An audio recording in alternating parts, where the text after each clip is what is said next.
জীবনে যদি আপনি বন্ধু লাভ করতে চান তাহলে আপনাকে অনেকগুলো কাজ করতে হবে। প্রথমে একজন যোগ্য পাত্র সন্ধান করতে হবে, তারপর তার সাথে সময় কাটাতে হবে, সুখ দুঃখে তার সাথে থাকতে হবে, তবে গিয়ে সে বন্ধু হবে। কিন্তু যদি আপনি শত্রু খুঁজতে চান তাহলে কোথাও যাওয়ার দরকার নেই, কারণ আপনার সব থেকে বড় শত্রু আর কোথাও নেই, আপনারই মনের মধ্যে, আপনার চেতনায় রয়েছে। ক্রোধ, মোহ, লোভ, কাম, মদ, মাৎসর্য। এ এমন 6 সব থেকে বড় শত্রু যা আপনার আগামী 7 জন্ম নষ্ট করে দিতে পারে যদি আপনি এদের না সামলাতে পারেন। এবার এদের সাথে যদি যুদ্ধ করতে হয় তাহলে একটা মহাভারতের মতো দেখুন, যেখানে অর্জুনও আপনি আর কৃষ্ণ সেই আপনি। কারণ এই যুদ্ধ আর অন্য কারোর সাথে নয়, বরং নিজের সাথে। এগুলো অন্তর মনের যুদ্ধ, আর এটা জয় করা যেতে পারে নিয়ন্ত্রণ এবং অনবরত চেষ্টার দ্বারা। তাই এটাই করুন, এই 6 শত্রুকে পরাজিত করুন এবং আমার সাথে ভালোবেসে বলুন রাধা রাধা। বেশিরভাগ মানুষই এই কথা জানেন যে আমাদের শরীর 5টি তত্ত্ব দ্বারা নির্মিত, যাকে আমরা পঞ্চতত্ত্ব বলি: জল, অগ্নি, বায়ু, ধরিত্রী এবং আকাশ। এবার এই কথা আমরা সকলে জানি, কিন্তু এগুলোর সাথে কিছু গুণ জড়িয়ে রয়েছে যেগুলো আমরা দেখতে পাই না। যদি এই গুণগুলি আমরা আত্মসাৎ করতে শিখে যাই তাহলে সাক্ষাৎ পরমেশ্বরের দর্শন আমরা পেতে পারি। যদি কথা বলি প্রথম তত্ত্বের, জলের কথা, জল যা প্রত্যেক জ্বলনকে শীতলতা প্রদান করে। এই জলকে দেখুন, যা শুধু প্রবাহিত হতে জানে, থামতে জানে না। জল পাথরের সাথে সংঘর্ষ করতে জানে, যার পথে অনেক বাধা আসে, কিন্তু সে প্রবাহিত হতে থাকে। নিরাকার হলো এই জল, যে কোনো পাত্রেই রাখুন না কেন তার আকার ধারণ করে নেবে। এটাই হলো এর বিশেষত্ব এবং এটাই হলো আমাদের শিক্ষা। কিভাবে প্রবাহমান থাকতে হবে, কিভাবে আমাদের থামলে চলবে না, তাতে আমাদের পথের মধ্যে যতই যেরকমই সমস্যা আসুক না কেন, আমাদের এই জলের মতোই নিরাকার হয়ে যে কোনো পরিস্থিতিতেই প্রবাহমান থাকতে হবে। এই শিক্ষাই জলের থেকে লাভ করুন আর আমার সাথে ভালোবেসে বলুন রাধা রাধা। আলস্য আপনার আরো একটা অত্যন্ত বড় শত্রু, যা আপনার মনের মধ্যে বসবাস করে আর ধীরে ধীরে আপনার কার্য শরীরের একটা অংশ হয়ে ওঠে। সব কাজে দেরি করিয়ে দেয়, সবকিছু নষ্ট করে দিতে পারে এই আলস্য। এই কাজ আজকে হলো না, কোনো ব্যাপার নয়, কালকে করে নেব। প্রকৃতি আমাদের এটা শেখায় না। ভেবে দেখুন, যদি সূর্য এটা ভাবে যে কাল উদিত হব না, কিছুদিন পরে উদয় হব, তাহলে কি হবে? সমগ্র পৃথিবীর বিনাশ হয়ে যাবে, ঠিক কিনা? দেখুন, এই আলস্য নিয়ে খুব সুন্দর একটা কথা আছে, আলস্যস্য কুত বিদ্যা। অর্থাৎ যিনি অলস হয়ে বসে থাকেন তিনি বিদ্যা লাভ করেন না, জ্ঞান লাভ করেন না, আর জ্ঞান না থাকলে তিনি ধন অর্জন করতে পারেন না। তার জীবনে সুখ স্বাচ্ছন্দ্যের অভাব থাকে, বন্ধুর অভাব থাকে। যেখানে সুখ স্বাচ্ছন্দ্য নেই, মিত্র নেই, আপনজন নেই, জ্ঞান নেই, সেখানে আনন্দ কিভাবে বাস করতে পারে? সেই জন্য কথায় আছে, যিনি কর্ম করেন তিনি এই সংসারে যে কোনো সুখ স্বাচ্ছন্দ্য ভোগ করতে পারেন। তাই কর্ম করুন, সময়কে সম্মান করুন, আর এই আলস্যের উপর বিজয় লাভ করুন। আর আমার সাথে ভালোবেসে বলুন রাধা রাধা। পঞ্চতত্ত্বের মধ্যে দ্বিতীয় তত্ত্ব হল ধরণী, ভূমি, যাকে আমরা ধরণী মাতা বলি। এই ধরণী ধৈর্য ধারণ করে, আর এর উপরেই আমাদের সমগ্র সংসার নির্ভরশীল। কারণ এই ভূমি সহ্য ক্ষমতা রাখে, এর সহ্য ক্ষমতা হলো অপরিসীম। সন্তান যতই আঘাত প্রদান করুক না কেন, প্রেম পূর্বক সহ্য করে আর তার বদলে অমূল্য রত্ন প্রদান করে। সন্তান যদি হাল চালায় তাহলে তার বদলে তাকে অন্ন প্রদান করে। এটাই হলো ধরনী। এবার এর থেকে আমরা কি শিক্ষা পেতে পারি? এটাই যে কারোর জন্য কিছু করা বা কাউকে কিছু দেওয়া মনে কোনো কামনা ছাড়াই। আর এই কথাটা বুঝে যান, যদি কারোর জন্য কামনা না রেখে বা কোনো পাওয়ার আশা না রেখে কারোর জন্য কিছু করেন বা কারোকে কিছু দেন, যদি এটা আপনি শিখতে পারেন তবে আপনি ভালোবাসতে শিখে গেছেন। আর সেই জন্যই এই ধরিত্রীকে মাতা বলা হয়, কারণ মাতা শুধু উনি নন যিনি গর্ভে সন্তানকে ধারণ করেন, মাতা তো উনিও যিনি জীবন বাঁচতে শেখান, যিনি জীবন বাঁচার উদাহরণ প্রদান করেন। তাহলে ধরনীর থেকে এই নিঃস্বার্থ ভাব শিখুন, নিঃস্বার্থ ভালোবাসা শিখুন, আর এই ভালোবাসার সাথেই বলুন রাধা রাধা। বায়ু পঞ্চতত্ত্বের মধ্যে তৃতীয় তত্ত্ব। কেউ একে সমীর বলে, আবার কেউ একে পবন বলে। প্রথম কথা হলো এটাই যে এই বায়ু আমাদের জীবন দান করে প্রতিদিন, প্রত্যেক মুহূর্তে। এই বায়ুর কারণেই আমরা নিঃশ্বাস নিতে পারি, জীবিত থাকতে পারি। এই বায়ুই হলো সেই যা সকল মেঘেদের একত্রিত করে একটি স্থানে আর বর্ষা ঘটায়। আর এই বর্ষার কারণেই এই ধরিত্রীতে অন্ন উৎপন্ন হয়। এই বায়ুকে দেখুন, কখনো এতটা সৌম্য যে আপনার কোনোই তফাৎ বোধ হয় না, আর কখনো কখনো এমন রূপ ধারণ করে ফেলে যে অনেক বড় বড় পর্বতের আকার পর্যন্ত বদলে ফেলে। এটাই হলো বায়ুর বিশেষত্ব। বায়ু শেখায় যে সময়ের সাথে সাথে বইতে থাকো, সকলকে জীবন দান করো, সকলকে সাহায্য করো, কিন্তু যখন বিপদ সামনে আসবে তখন দৃঢ় হয়ে সম্মুখীন হও। বাধা অনুযায়ী নিজেকে গড়ে নিতে হবে, আর কখন কতটা কঠোর হতে হবে আর কখন কতটা সৌম্য হতে হবে এটা বায়ুকে দেখে শিখুন, আর আমার সাথে ভালোবেসে বলুন রাধা রাধা। অগ্নি চতুর্থ তত্ত্ব, সব থেকে বেশি গুরুত্বপূর্ণ কিন্তু তার থেকেও বেশি ভয়াবহ। কখনো অগ্নিকে নিয়ন্ত্রিত রূপে উনুনে জ্বলতে দেখেছেন? এই অগ্নি আমাদের খাবার বানাতে সাহায্য করে, যা আমাদের শক্তি প্রদান করে। কিন্তু এই অগ্নি যখন বিচলিত হয়ে, অনিয়ন্ত্রিত হয়ে কোন বনের আগুন হয়ে ওঠে, তখন মহা বিনাশ ঘটে যায়। আপনারই অন্তরের ঊর্জা হলো এই অগ্নি। এটা আপনার শক্তিও, আপনার ক্রোধ। একে ব্যবহার কিভাবে করবেন তা আপনারই হাতে। যদি কোনো ব্যক্তি নিজের অন্তরের এই ঊর্জাকে ব্যবহার করেন শক্তির রূপে, তাহলে সে বিকাশ ঘটাতে পারে, নির্মাণ ঘটাতে পারে।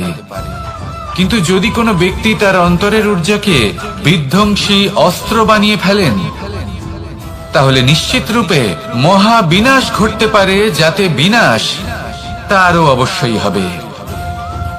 অনেক বছর পূর্বে এমনই এক আগুনের দ্বারা এই সুন্দর পৃথিবীর নির্মাণ হয়েছিল, আর অনেক বছর পূর্বে এমন এক আগুনেই সমস্ত জীব এবং সংসার বিলুপ্ত হয়ে গেছিল।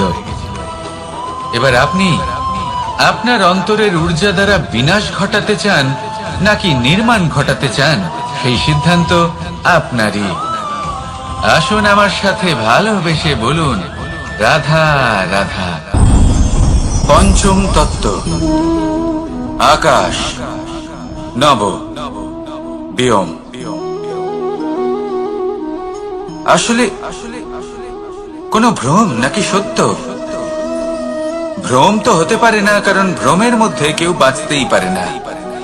আর যদি সত্য হয় তাহলে এতটাই বিশাল যে আমাদের চোখের থেকে, আমাদের ইন্দ্রিয়ের থেকে, আমাদের মস্তিষ্কের থেকে, আমাদের চিন্তা ভাবনার থেকেও অনেক ঊর্ধ্বে, যাকে আমরা বুঝতেই পারি না। এটা যতটাই বিশাল আকার, ঠিক ততটাই সরল। এই আকাশ যতই অন্ধকারাচ্ছন্ন, ততটাই আলোর প্রকাশ প্রদান করে থাকে। দেখতে গেলে এ হলো জীবনের সঞ্চালক, কিন্তু যদি ক্রুদ্ধ হয়ে যায় তাহলে প্রাণ কেড়ে নিতেও দ্বিধা বোধ করে না।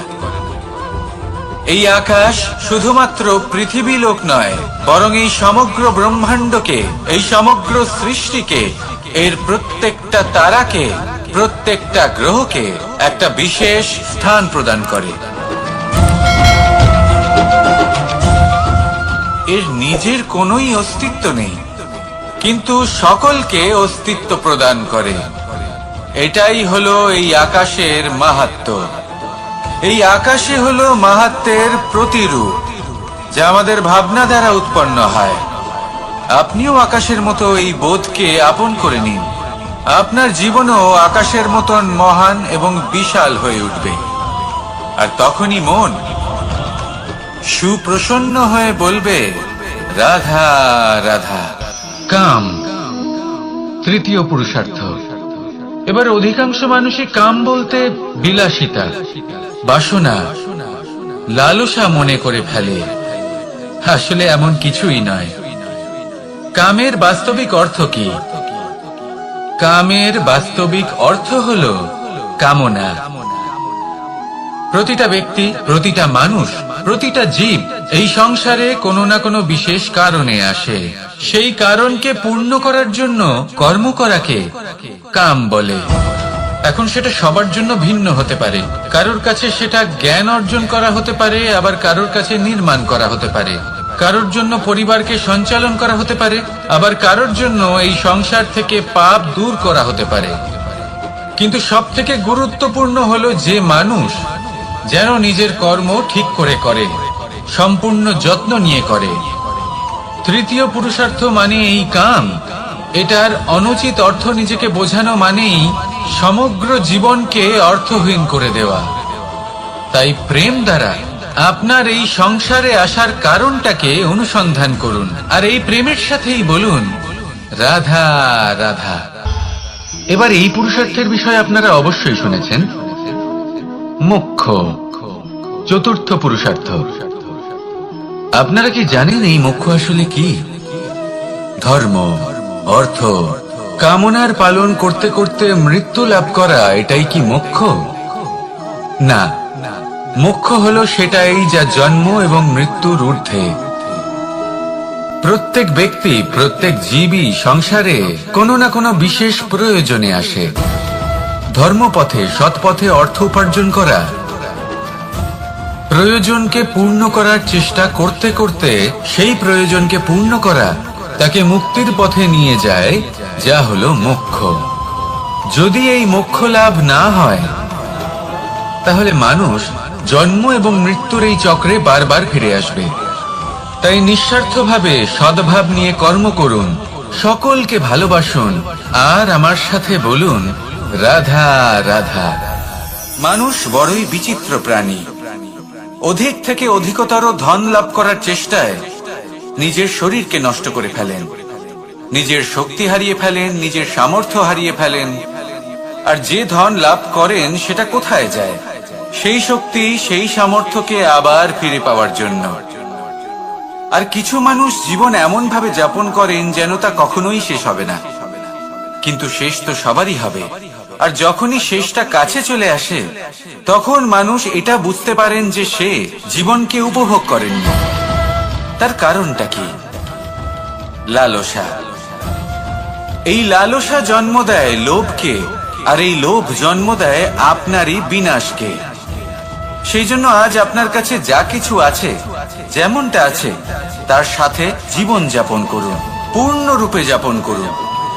আপনার কাছে যতই ধন, শক্তি, মান থাকুক, তা সবার মধ্যে ভাগ করতে শিখুন। ভাগ করলে ভালোবাসা বাড়ে, আর এই ভালোবাসা দ্বারা জীবন আরো সুখময় হয়ে ওঠে। তাহলে আসুন আর আমার সাথে ভালোবেসে বলুন, রাধা রাধা। মন।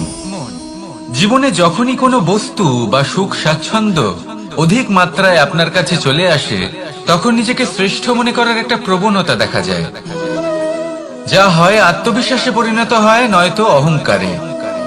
এবার আত্মবিশ্বাস আর অহংকারের মধ্যে অনেক বড় পার্থক্য রয়েছে।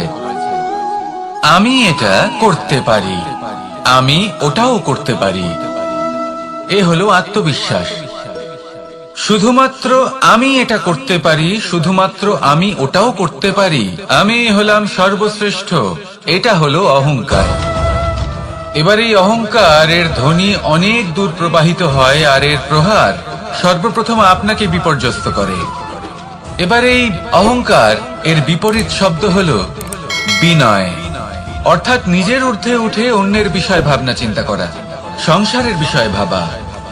এই বিনয়ী হবার চেষ্টা করুন, একের থেকে অনেক হওয়ার চেষ্টা করুন এবং একসাথে থাকার চেষ্টা করুন।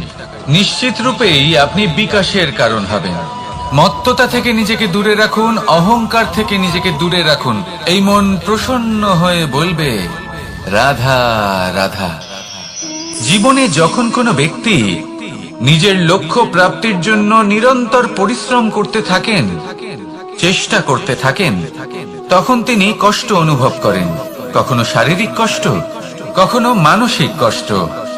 এবার উনি এটা ভাবতে থাকেন যে আমি কি উচিত করছি নাকি অনুচিত করছি। কারণ অন্যদিকে এমন একজন ব্যক্তিও আছেন যিনি একদমই পরিশ্রম চেষ্টা করছেন না। তিনি মদিরা পান করেন, বিলাসিতায় জীবন কাটান, অলস প্রকৃতির হয়ে ওঠেন, নিদ্রাতে বিলীন হয়ে থাকেন আর ভাবেন যে তিনি সুখ লাভ করছেন। কিন্তু এরকম কেন হয়? কারণ যখন আমরা সৎ পথে থাকি, উচিত পথে চলি, লক্ষ্য প্রাপ্ত করার জন্য চেষ্টা করতে থাকি, তখন আমাদের ভেতরে থাকা নেতিবাচক শক্তি এবং পাপ এই দেহকে ত্যাগ করে দেয়। আর এই অনুভূতিটাই আমাদের দুঃখের অনুভূতি দেয়, কষ্ট দেয়।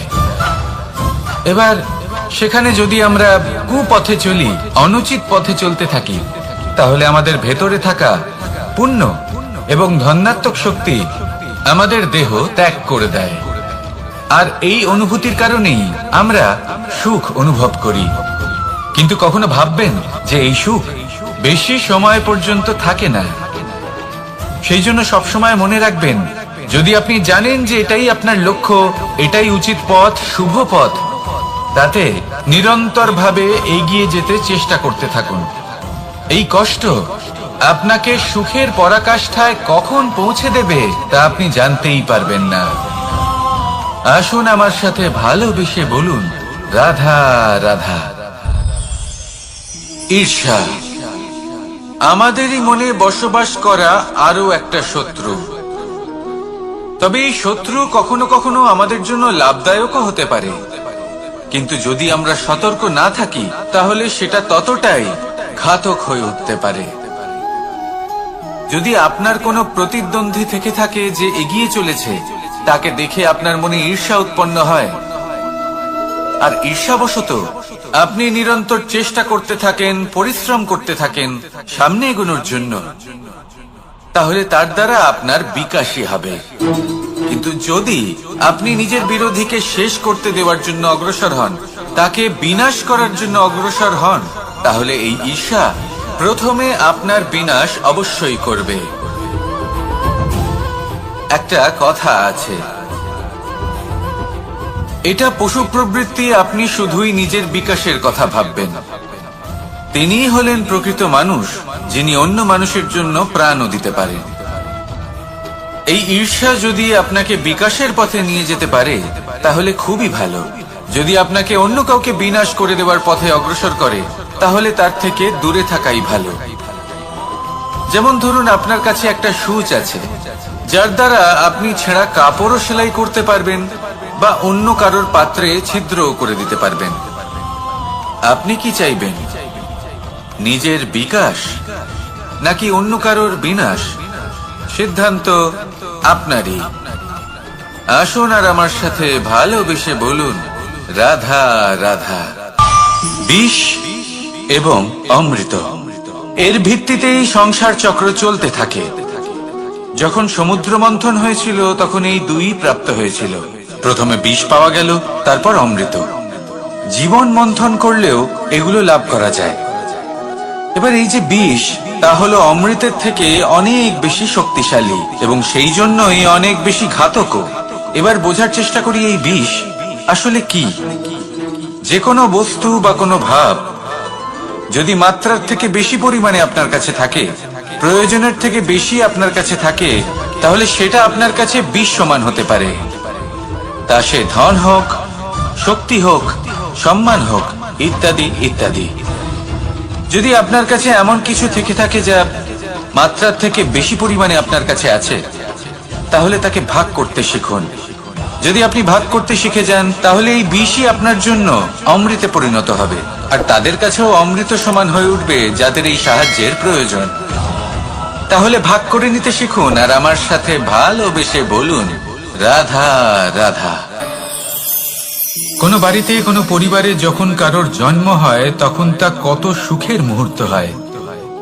সেই ছোট্ট সন্তান যখন কিছুটা বড় হয়, সে হাঁটার চেষ্টা করে, আর সেই প্রক্রিয়াতেও খুব বড় একটা শিক্ষা লুকিয়ে রয়েছে, ঠেলে দেওয়া। যখন আপনি হাঁটতে চান, সামনে এগোতে চান, তখন আপনি কি করেন? নিজের পায়ের তলার যে মাটি, তাকে আপনি পেছনে ঠেলে দেন। ব্যাস, এই একই জিনিস তো জীবনেও শিখতে হবে। এবার যদি আপনি জ্ঞানের পথে অগ্রসর হতে চান, তাহলে অজ্ঞানতাকে পেছনে সরিয়ে দিতে হবে। যদি আপনি প্রকাশের দিকে এগোতে চান, তাহলে অন্ধকারকে পেছনে সরিয়ে দিতে হবে। যদি আপনি ভবিষ্যতে সফল হতে চান, তাহলে অতীতের যে অসফলতাগুলিকে পেছনে সরিয়ে দিতে হবে। যে জল বইতে বইতে থেমে যায়, তাকে আমরা নালা বলে থাকি। তার থেকে দুর্গন্ধ বের হয়। কিন্তু যে জল বইতেই থাকে, তাকেই আমরা পবিত্র জল বলি। তাহলে আপনিও কর্ম করতে থাকুন, কখনো থামবেন না। আর আমার সাথে ভালোবেসে বলুন, রাধা রাধা। যোগাসন। যোগাসনে আসন অত্যন্ত গুরুত্বপূর্ণ। এবার আমি বলবো সবথেকে শ্রেষ্ঠ আসন কোনটি। আশ্বাস। নিজেকে আশ্বস্ত করতে থাকুন যে আমি আছি, সব ঠিক হবে, যা হচ্ছে ভালোর জন্য হচ্ছে। এই আশ্বাস আপনাকে জীবনে এমন ধনাত্মক বিশ্বাস দেবে যে আপনি বড় বড় সমস্যার সমাধান করতে পারবেন। এবার যদি কথা বলি সবথেকে কঠিন সময়ের, তাহলে সেটা হলো বিচ্ছেদের। যা মা সীতাকে সহ্য করতে হয়েছে শ্রীরামের জন্য, রাধা কৃষ্ণকেও সহ্য করতে হয়েছে। যে ব্যক্তি বিচ্ছেদের সময় সঠিক পথে চলে এসেছে, সে জীবনে অনেক শ্রেষ্ঠ স্থানে অবশ্যই পৌঁছতে পারবে। এবার যদি কথা বলি সবথেকে জরুরি এবং গুরুত্বপূর্ণ সময়, তাহলে সেটা হলো সংযোগ। সকলকে সাহায্য করতে থাকুন। আপনি অন্যদের সাহায্য করে তাদের যত আনন্দ দিতে পারবেন, ততটাই আনন্দ আপনারও জীবনে অবশ্যই আসবে। আসুন আর আমার সাথে ভালোবেসে বলুন, রাধা রাধা। কামবোধ, এটাই আপনার অন্তরের প্রথম শত্রু। বেশিরভাগ মানুষই কামবোধ বলতে লালসা বোঝেন, কিন্তু এটা সম্পূর্ণ সত্য নয়। কামের আসল অর্থ হলো কামনা। এটা খুবই সহজ ব্যাপার। মনুষ্য শরীর থাকলে, মানুষের মন থাকলে, এই কামনা অবশ্যই থাকবে। এবার এটাই দেখতে হবে যে এই কামনা নেতিবাচক কামনা নাকি ইতিবাচক কামনা। অন্য কারোর জিনিসে নজর দেওয়া, অন্য কোনো মানুষের উপর নজর দেওয়া, কোনো অনুচিত বস্তুর দিকে নজর দেওয়া, এই নেতিবাচক কামনা। আর এই দুষ্কামনা মানুষকে দিয়ে অপকর্ম করাবেই। তাই মনে রাখবেন, যে ব্যক্তি নিজের কামনাকে নিয়ন্ত্রণে রাখতে পারেন, তিনি সঠিক পথেও থাকেন, সঠিক লক্ষ্যে পৌঁছতেও পারেন। যিনি কামনা নিয়ন্ত্রণে রাখতে পারেন না, তিনি তার পথও হারিয়ে ফেলেন এবং লক্ষ্যচ্যুতও হন। তাই মনে রাখবেন, নিজের কামনাগুলিকে নিয়ন্ত্রণে রাখুন। কাম নামক এই শত্রুর ওপর বিজয় লাভ করুন। আর আমার সাথে ভালোবেসে বলুন, রাধা রাধা। ক্রোধ, আপনার অন্তরের আরো একটা শত্রু। এই ক্রোধ আসলে কি? আপনার মনের এক ভাবনা, যা আপনার মনেই উৎপন্ন হয়। এই মন আত্মার সাথে যুক্ত থাকে। এখন একটা ভাবনা যা আত্মার সাথে যুক্ত থাকে, তাকে অনুচিত কেন বলা হয়, সেটা বোঝার চেষ্টা করুন। ক্রোধ কখনো কখনো জরুরি হয়, বিশেষ রূপে তখন যখন আপনি সঠিক পক্ষে দাঁড়িয়ে রয়েছেন এবং সামনের ব্যক্তি অধর্মের পক্ষে রয়েছেন আর বিনম্রভাবে মানছেন না। যেমন শ্রীরাম ক্রুদ্ধ হয়েছিলেন সাগরের ওপর, ওটা উচিত ছিল, আর তা ততক্ষণই উচিত যতক্ষণ আপনি ক্রোধকে নিয়ন্ত্রণ করছেন। যদি ক্রোধ আপনাকে নিয়ন্ত্রণ করতে শুরু করে তাহলে পরিস্থিতি এমনও হতে পারে, ধরুন একজন ব্যক্তির প্রতি ক্রোধের কারণে আপনি তার ক্ষতি করতে চান। আপনি একটা কয়লা হাতে নিলেন আর সেই কয়লা সামনের ব্যক্তির ক্ষতি করার পূর্বে আপনার হাত জ্বালিয়ে দেবে। ব্যাস, ক্রোধ এটাই করে, সর্বপ্রথম আপনার ক্ষতি করে, আপনার বিবেক হরণ করে নেয়, আপনি আপনার নিয়ন্ত্রণ হারিয়ে ফেলেন আর সবকিছু নষ্ট হয়ে যায়। বেশিরভাগ মানুষ ক্রোধে এমন সিদ্ধান্ত নেন যে সেটা তাদেরই বিনাশের কারণ হয়ে দাঁড়ায়। আর কিছু মানুষ বলেন যে আমাদের জীবনে এত যন্ত্রণা আছে, এত সংকট আছে যে ক্রোধ উৎপন্ন হবেই। আর এরকম সময় এটাই উচিত হবে যে আপনি নিজেকে ক্রোধের থেকে দূরে রাখুন আর তারপর সমস্যার নিবারণ করুন। আর এই নিবারণই আপনার জীবনকে একটা শ্রেষ্ঠ স্তরে পৌঁছে দেবে। তাহলে ক্রোধ থেকে দূরে থাকুন, সুপ্রসন্ন থাকুন আর আমার সাথে ভালোবেসে বলুন রাধা রাধা। লোভ আপনার অন্তরের আরো একটা শত্রু। দেখতে গেলে এটা একটা শব্দ, একটা সংস্কৃত শব্দ, লব ধাতু থেকে উৎপন্ন হয়েছে। এর অর্থ কিছু লাভ করা। কিছু লাভ করা অনুচিত নয়, আরো কিছু লাভ করাও অনুচিত নয়, কিন্তু সব থেকে বেশি আমি লাভ করব, আমি আরো চাই, আরো বেশি চাই, আরো বেশি পেতে চাই, এটাই হলো লোভ। আর এই লোভ যখন গ্রাস করে তখন আপনি যা পেতে চান, সে ধনই হোক বা মানই হোক, তা অর্জন করার জন্য মানুষ যে কোনো স্তরে পৌঁছে যেতে পারে। যদি মানুষ ধন অর্জন করতে চান তাহলে তার জন্য তারা অধর্মের পথেও চলতে পারেন। যদি সম্মান অর্জন করতে চান তাহলে অন্য মানুষকে ছোটও করতে পারেন। শেষ পর্যন্ত আপনার এটা মনে হতে পারে যে যদি একটু অল্পই প্রাপ্ত করতাম কিন্তু ভালোবেসে প্রাপ্ত করতাম, এই জীবন আরো অনেক বেশি সুখী হতো। লোভ আপনার জীবনে, আপনার মনে কখন যে প্রবেশ করবে সেটা আপনি জানতেও পারবেন না। তাই এটা চিনতে শিখুন আর তৎক্ষণাৎ জীবন থেকে বাইরে ফেলে দিন। যা কিছু লাভ করতে চান তা ভালোবেসে লাভ করুন আর সেই ভালোবাসার সাথেই বলুন রাধা রাধা। মোহ আপনার অন্তরের আরো একটা শত্রু। এবার মানুষ প্রেম আর মোহের মধ্যে পার্থক্য বুঝতে পারে না। কিছু মানুষ ভাবে যে মোহর মধ্যে খারাপ কি আছে। যদি কোনো মানুষের তার বাবা মার প্রতি, তার সন্তানের প্রতি মোহ থাকে তবে খারাপ কি আছে? খারাপ আছে, আর সেটা তাদের জন্য খারাপ হতে পারে যাদের প্রতি আপনার এই মোহ আছে। এবার মোহ আর প্রেমের মধ্যে পার্থক্য আপনাকে বোঝাচ্ছি। মোহ শুধুমাত্র পেতে চায়, সেখানে প্রেম শুধুমাত্র দিতে শেখায়। এই দুই পরিস্থিতিতেই আপনার হাত প্রসারিত থাকে। মোহের ক্ষেত্রে কোনো বস্তু বা কোনো ব্যক্তিকে লাভ করার জন্য, আর প্রেমে শুধুই প্রদান করার জন্য। মোহর বশে আপনার পায়ে বাঁধন পড়ে যেতে পারে। যদি মাতা পিতার তার সন্তানের প্রতি মোহ থাকে তাহলে তারা তাদের সন্তানকে কখনো দুঃখে, চিন্তায়, যন্ত্রণায় দেখতেই পারবে না। সেই জন্য তারা সন্তানকে বেঁধে রাখতে চান একটা সুরক্ষিত ক্ষেত্রে, যেখান থেকে না তারা সংসারকে দেখতে পায়, না পরখ করতে পারে, না কিছু শিখতে পারে, না বিকট পরিস্থিতির সম্মুখীন হতে পারে। ঠিক যে কারণে তারা দুর্বল হয়ে পড়ে, অজ্ঞানী হয়ে ওঠে। তাদের বিকাশ সেখানেই স্তব্ধ হয়ে যায়, আর সেখানে প্রেম শুধুমাত্র বিকাশের পথে নিয়ে যায়। মা বাবা যদি সন্তানকে ভালোবাসেন তাহলে তাকে ছেড়ে দেন যে যাও সংসারকে দেখো, পরখ করো আর শেখো। কিভাবে এর সাথে লড়াই করতে হবে সেটা নিজে শেখো। নিজের শক্তি নিজেই বাড়িয়ে তোলো, নিজের পথ চয়ন করো। সেই জন্য এই মোহর শিকল ভেঙে ফেলুন আর প্রেমকে আপন করে নিন। আর এই প্রেম দ্বারাই বলুন রাধা রাধা।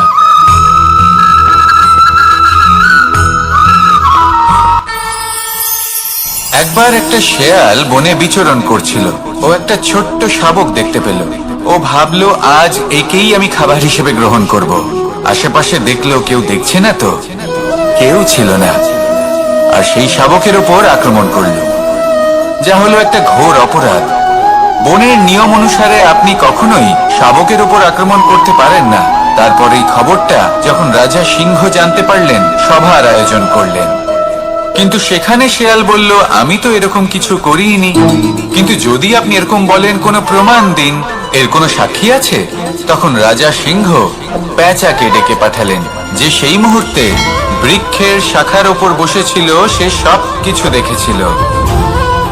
পেঁচা সব সত্যি কথা বলল, আর শেয়ালকে মৃত্যুদণ্ড দেয়া হলো। এবার এই কাহিনী আমি আপনাকে কেন শোনালাম? কারণ মানুষও কখনো কখনো এরকম কর্ম করেন যা শিয়াল করেছে। এটা ভাবেন কেউ দেখছে না, যখন আমি অনুচিত কর্ম করতেই পারি। কিন্তু না, আপনি যাই করুন না কেন, কেউ না কেউ অবশ্যই তা দেখছে। কোনো ব্যক্তি না হলেও কোনো প্রাণী, না হলে কোনো যক্ষ বা দেব বা প্রেত। যদি এনারা কেউ না দেখেন, তাহলে ধরিত্রী মাতা দেখেন, যেখানে দাঁড়িয়ে আপনি সেই কর্ম করছেন, তাই না? তাই একটা কথা সবসময় মনে রাখবেন, কে দেখছেন কে দেখছেন না সেই বিষয়ে ভাবা ছেড়ে দিন। এটা খুব সহজ কথা। আপনি যদি উচিত কর্ম করেন, উচিত ফল পাবেন। যদি অনুচিত কর্ম করেন, তাহলে আপনি অনুচিত ফল অবশ্যই পাবেন। সেই জন্য উচিত পথে চলতে থাকুন, উচিত কর্ম করতে থাকুন, আর আমার সাথে ভালোবেসে বলুন, রাধা রাধা। জীবনে যদি আপনি বন্ধু লাভ করতে চান, তাহলে আপনাকে অনেকগুলো কাজ করতে হবে। প্রথমে একজন যোগ্য পাত্র সন্ধান করতে হবে, তারপর তার সাথে সময় কাটাতে হবে, সুখ দুঃখে তার সাথে থাকতে হবে, তবে গিয়ে সে বন্ধু হবে। কিন্তু যদি আপনি শত্রু খুঁজতে চান, তাহলে কোথাও যাওয়ার দরকার নেই। কারণ আপনার সব থেকে বড় শত্রু আর কোথাও নেই, আপনারই মনের মধ্যে, আপনার চেতনায় রয়েছে। ক্রোধ, মোহ, লোভ, কাম, মদ, মাৎসর্য। এ এমন 6 সব থেকে বড় শত্রু, যা আপনার আগামী 7 জন্ম নষ্ট করে দিতে পারে, যদি আপনি এদের না সামলাতে পারেন। এবার এদের সাথে যদি যুদ্ধ করতে হয়, তাহলে একটা মহাভারতের মতো দেখুন, যেখানে অর্জুনও আপনি আর কৃষ্ণ সেই আপনি। কারণ এই যুদ্ধ আর অন্য কারোর সাথে নয়, বরং নিজের সাথে। এগুলো অন্তর মনের যুদ্ধ, আর এটা জয় করা যেতে পারে নিয়ন্ত্রণ এবং অনবরত চেষ্টার দ্বারা। তাই এটাই করুন, এই 6 শত্রুকে পরাজিত করুন এবং আমার সাথে ভালোবেসে বলুন, রাধা রাধা। বেশিরভাগ মানুষই এই কথা জানেন যে আমাদের শরীর 5টি তত্ত্ব দ্বারা নির্মিত, যাকে আমরা পঞ্চতত্ত্ব বলি: জল, অগ্নি, বায়ু, ধরিত্রী এবং আকাশ। এবার এই কথা আমরা সকলে জানি, কিন্তু এগুলোর সাথে কিছু গুণ জড়িয়ে রয়েছে, যেগুলো আমরা দেখতে পাই না। যদি এই গুণগুলি আমরা আত্মসাৎ করতে শিখে যাই, তাহলে সাক্ষাৎ পরমেশ্বরের দর্শন আমরা পেতে পারি। যদি কথা বলি প্রথম তত্ত্বের, জলের কথা, জল যা প্রত্যেক জ্বলনকে শীতলতা প্রদান করে। এই জলকে দেখুন, যা শুধু প্রবাহিত হতে জানে, থামতে জানে না। জল পাথরের সাথে সংঘর্ষ করতে জানে, যার পথে অনেক বাধা আসে, কিন্তু সে প্রবাহিত হতে থাকে। নিরাকার হলো এই জল, যে কোনো পাত্রেই রাখুন না কেন, তার আকার ধারণ করে নেবে। এটাই হলো এর বিশেষত্ব, এবং এটাই হলো আমাদের শিক্ষা। কিভাবে প্রবাহমান থাকতে হবে, কিভাবে আমাদের থামলে চলবে না, তাতে আমাদের পথের মধ্যে যতই যেরকমই সমস্যা আসুক না কেন, আমাদের এই জলের মতোই নিরাকার হয়ে যে কোনো পরিস্থিতিতেই প্রবাহমান থাকতে হবে। এই শিক্ষাই জলের থেকে লাভ করুন, আর আমার সাথে ভালোবেসে বলুন, রাধা রাধা। আলস্য আপনার আরো একটা অত্যন্ত বড় শত্রু, যা আপনার মনের মধ্যে বসবাস করে আর ধীরে ধীরে আপনার কার্য শরীরের একটা অংশ হয়ে ওঠে। সব কাজে দেরি করিয়ে দেয়, সবকিছু নষ্ট করে দিতে পারে এই আলস্য। এই কাজ আজকে হলো না, কোনো ব্যাপার নয়, কালকে করে নেব। প্রকৃতি আমাদের এটা শেখায় না। ভেবে দেখুন, যদি সূর্য এটা ভাবে যে কাল উদিত হব না, কিছুদিন পরে উদয় হব, তাহলে কি হবে? সমগ্র পৃথিবীর বিনাশ হয়ে যাবে, ঠিক কিনা? দেখুন, এই আলস্য নিয়ে খুব সুন্দর একটা কথা আছে, আলস্যস্য কুত বিদ্যা। অর্থাৎ যিনি অলস হয়ে বসে থাকেন তিনি বিদ্যা লাভ করেন না, জ্ঞান লাভ করেন না, আর জ্ঞান না থাকলে তিনি ধন অর্জন করতে পারেন না। তার জীবনে সুখ স্বাচ্ছন্দ্যের অভাব থাকে, বন্ধুর অভাব থাকে। যেখানে সুখ স্বাচ্ছন্দ্য নেই, মিত্র নেই, আপনজন নেই, জ্ঞান নেই, সেখানে আনন্দ কিভাবে বাস করতে পারে? সেই জন্য কথায় আছে, যিনি কর্ম করেন তিনি এই সংসারে যে কোনো সুখ স্বাচ্ছন্দ্য ভোগ করতে পারেন। তাই কর্ম করুন, সময়কে সম্মান করুন, আর এই আলস্যের উপর বিজয় লাভ করুন। আর আমার সাথে ভালোবেসে বলুন, রাধা রাধা। পঞ্চতত্ত্বের মধ্যে দ্বিতীয় তত্ত্ব হল ধরণী, ভূমি, যাকে আমরা ধরণী মাতা বলি। এই ধরণী ধৈর্য ধারণ করে, আর এর উপরেই আমাদের সমগ্র সংসার নির্ভরশীল। কারণ এই ভূমি সহ্য ক্ষমতা রাখে, এর সহ্য ক্ষমতা হলো অপরিসীম। সন্তান যতই আঘাত প্রদান করুক না কেন, প্রেম পূর্বক সহ্য করে, আর তার বদলে অমূল্য রত্ন প্রদান করে। সন্তান যদি হাল চালায়, তাহলে তার বদলে তাকে অন্ন প্রদান করে। এটাই হলো ধরণী। এবার এর থেকে আমরা কি শিক্ষা পেতে পারি? এটাই যে কারোর জন্য কিছু করা বা কাউকে কিছু দেওয়া মনে কোনো কামনা ছাড়াই। আর এই কথাটা বুঝে যান, যদি কারোর জন্য কামনা না রেখে বা কোনো পাওয়ার আশা না রেখে কারোর জন্য কিছু করেন বা কারোকে কিছু দেন, যদি এটা আপনি শিখতে পারেন, তবে আপনি ভালোবাসতে শিখে গেছেন। আর সেই জন্যই এই ধরিত্রীকে মাতা বলা হয়। কারণ মাতা শুধু উনি নন যিনি গর্ভে সন্তানকে ধারণ করেন, মাতা তো উনিও যিনি জীবন বাঁচতে শেখান, যিনি জীবন বাঁচার উদাহরণ প্রদান করেন। তাহলে ধরণীর থেকে এই নিঃস্বার্থ ভাব শিখুন, নিঃস্বার্থ ভালোবাসা শিখুন, আর এই ভালোবাসার সাথেই বলুন, রাধা রাধা। বায়ু পঞ্চতত্ত্বের মধ্যে তৃতীয় তত্ত্ব। কেউ একে সমীর বলে, আবার কেউ একে পবন বলে। প্রথম কথা হলো এটাই যে এই বায়ু আমাদের জীবন দান করে প্রতিদিন, প্রত্যেক মুহূর্তে।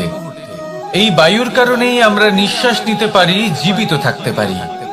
এই বায়ুই হলো সেই যা সকল মেঘেদের একত্রিত করে একটি স্থানে আর বর্ষা ঘটায়। আর এই বর্ষার কারণেই এই ধরিত্রীতে অন্ন উৎপন্ন হয়।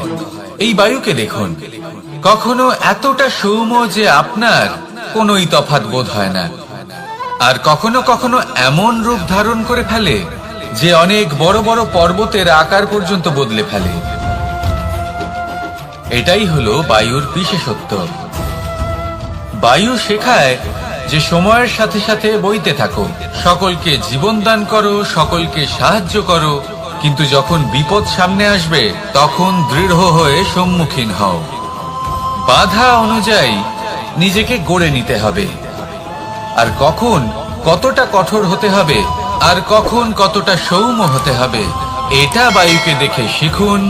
আর আমার সাথে ভালোবেসে বলুন, রাধা রাধা।